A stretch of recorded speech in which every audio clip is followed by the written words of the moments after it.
नमस्कार, बहुत स्वागत है आपका। आप देख रहे हैं ग्रहण ज्योतिष सीक्रेट। शुक्र का राशि परिवर्तन होने जा रहा है। शुक्र कन्या राशि में गोचर करेंगे और कन्या राशि में पहले से केतु विराजमान है।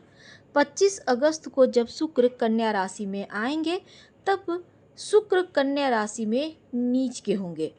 अगर हम ज्योतिष की माने तो सभी ग्रहों की उच्च और नीच की स्थिति राशियां बताती हैं, लेकिन शुक्र का कन्या राशि में आना और साथ में केतु का साथ मिलना, वैसे तो शुक्र जीवन में ऐश्वर्य, रोमांस, धन धान्य, वैवाहिक सुख, वाहन सुख, भूमि सुख, भवन सुख सब देने वाला है, पर कन्या में आने के बाद वो 18 सितंबर तक कन्या में ही रहेंगे।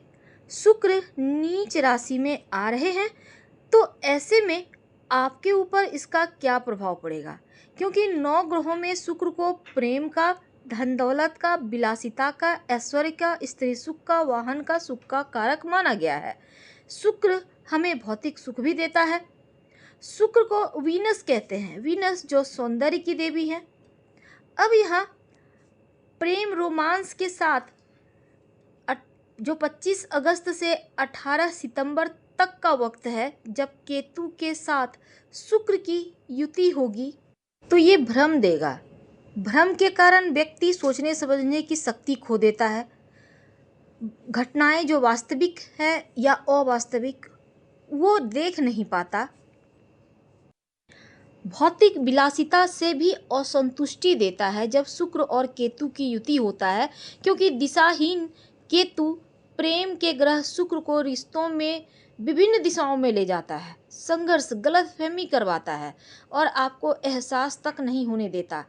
यानी रिश्तों में भ्रम, अहंकार, झगड़े, लड़ाई देता है ये युति। भ्रम और माया का ग्रह केतु, भौतिक सुख के ग्रह शुक्र।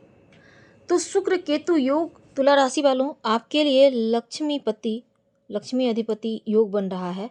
तो धन के मामलों में शुक्र भले ही नीच स्थिति में है, केतु के साथ हैं। केतु को मोक्ष का कारक कहा गया है और ऐसी अवस्थाओं का निर्माण भी करते हैं। तो यहाँ पर देखिए राहु रोग और शत्रु यहाँ पर भाव में। अब यहाँ आपके खर्चे थोड़े बढ़ेंगे, धन तो आएगा, जो भी अटका हुआ पैसा था अगर प्रयास कर ले तो इस पीरियड में आ जाएगा आपके पास। छोटे छोटे टुकड़ों में थोड़ा थोड़ा ही आएगा, पर आएगा। अब इस समय अपने दांतों का थोड़ा ध्यान रखिएगा, हो सकता है दांतों में थोड़ी समस्या हो जाए।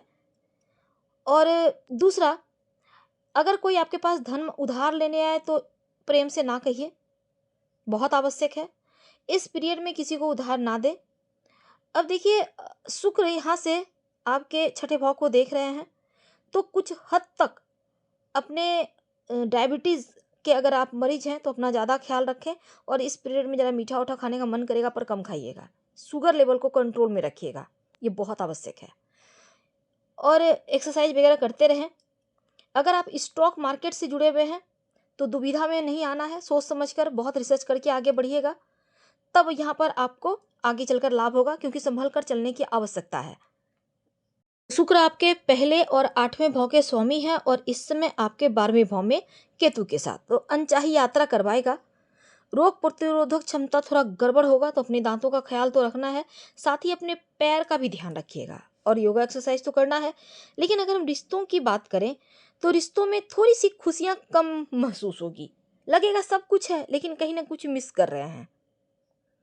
करियर के मामलों में वरिष्ठ लोगों का सपोर्ट उतना नहीं मिलेगा जितना आप चाह रहे थे, उम्मीद करके बैठे थे। इसलिए उम्मीद तो करना है, लेकिन अपने कर्म से करें। इस पीरियड में शुक्र आपको विशेष फल नहीं दे पाएंगे, लेकिन आपको लंबी दूरी की यात्रा करवाएंगे, जो कि खर्चा भी करवाएगा ये यात्रा। और शुक्र आपको थोड़ा सा जैसे पैरों में समस्या देगा और दांतों की समस्या देगा। जो विद्यार्थी हैं उनके लिए अच्छा है, क्योंकि नए अवसर मिलेंगे, आपके प्रतिभा जो है उनको बाहर निकालने का एक मौका मिलेगा। नौकरी करते हैं, उच्चाधिकारी का सपोर्ट मिलेगा, मानसिक रूप से आप शांत हैं। लव लाइफ में खुशियाँ आएंगी, रिश्ते बेहतर होंगी, अपनों के साथ थोड़ा वक्त जो लंबे समय से आप मिस कर रहे थे बिताएंगे। तो भोग विलास बढ़ेगा और वैवाहिक जीवन ठीक रहेगा। थोड़ा सा आपको भी अपनी तरफ से रिश्तों को बेहतर बनाना है। हालाँकि उच्च शिक्षा की प्राप्ति के लिए प्रबल संभावना बनी हुई है, एक अच्छा समय है।